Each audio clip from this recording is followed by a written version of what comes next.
When I was a teenager, my Uncle Charlie, my godfather, started a new tradition in our family. And let me tell you, the boys would line up and would never be late for any Christmas dinner. He introduced our family to top necks. He had the most delicious recipe. He just recently passed away, and I thought sharing this recipe would serve some comfort to my family in knowing this Christmas will be our first without him, but he will live on with us forever with his top neck recipe. Very simple.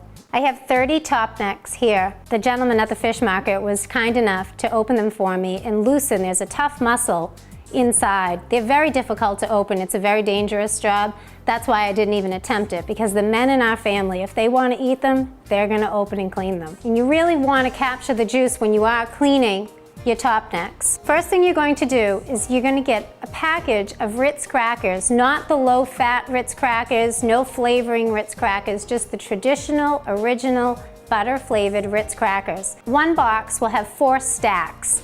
You're going to put all 4 stacks into a Cuisinart, and you're going to mix it to this very fine mixture that you see here. This is the best stuffing you're ever going to taste.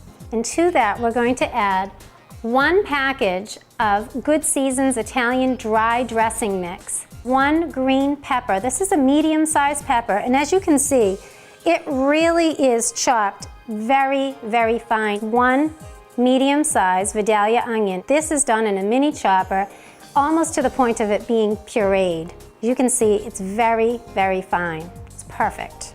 It's gonna really make the stuffing sweet. And then I have 1 ripe, very ripe tomato with the seeds removed, and again, by hand, very small pieces as you can see here. And using your hands, just as my uncle did and my grandmother did in her kitchen, Uncle Charlie, with Auntie Angela by his side, would mix this up. And we would all wait, sitting at the island in my aunt's living room, waiting for these trays to be brought over and completely devoured. The memories we have will last a lifetime. All my cousins make them. This is a recipe that will be in our family forever. So we have all our vegetables, our onion, our tomato, and our green pepper all incorporated into our Ritz crackers. And at this point, I have melted in my microwave 2 sticks of salted butter. And we're gonna add this to our crumbs. I'm gonna use half at this point. Again, with my hands, we're just going to fix these crumbs. The texture of the crumbs we're looking for is something that's going to hold together. The best way to describe it is if it holds its shape when you're forming it, then that's a good texture. Right now this is still dry. I'm just going to add just a drizzle of olive oil. And again, with your hands, we're mixing, and I can really see, I can smell the Good Season's dressing, the sweet onion, the pepper. It's so good.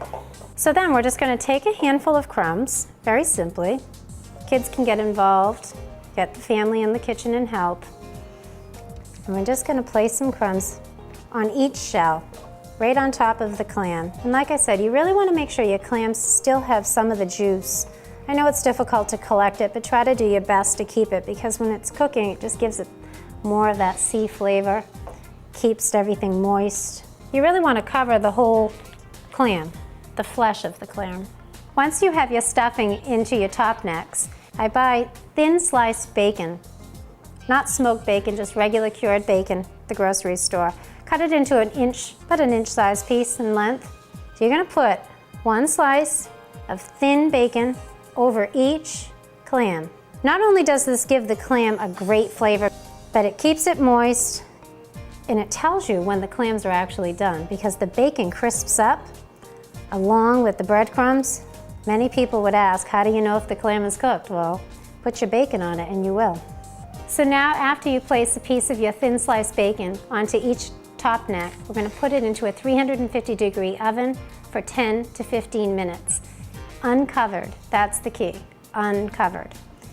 When the bacon is cooked, we're going to have the best appetizer you could serve to your family this holiday season. I 100% guarantee you. We've removed our top necks from the oven, and you can see the bacon is perfectly cooked on top.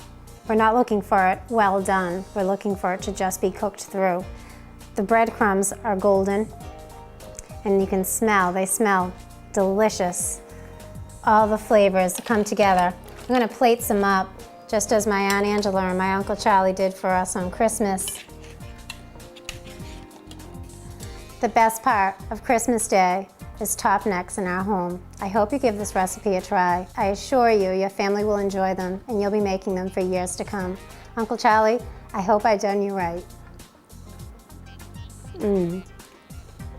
I won't say they're as perfect as his, but they are very, very close. Nobody could make them as best as he could. Here's to you, Uncle Charlie. Merry Christmas.